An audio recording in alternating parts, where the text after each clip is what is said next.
Assalamu alaikum, Doktor Ayke, жатасың. Аппара екен. Чаңқалап жатасың. Ато.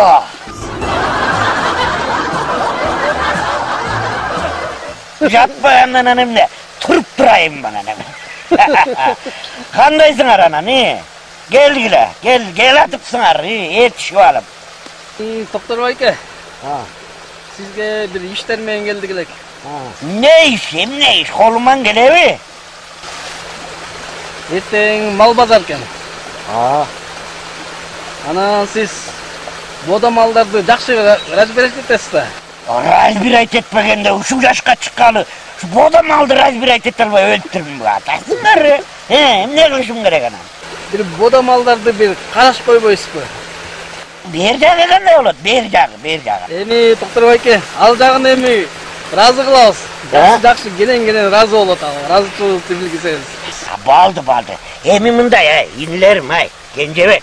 Mınday da, meni tam-tаңдатып базарға алып барып эмне кыласың? Мен бул жерден айтып берейин. Угуп тур. Базарга барасыңар жакшынакай.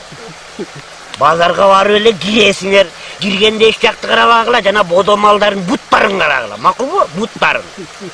Жакшылап карасаңар, мондай тегерек бут болот, Тегерек мондай бүтүн бут. Ошону жылкы деп коет.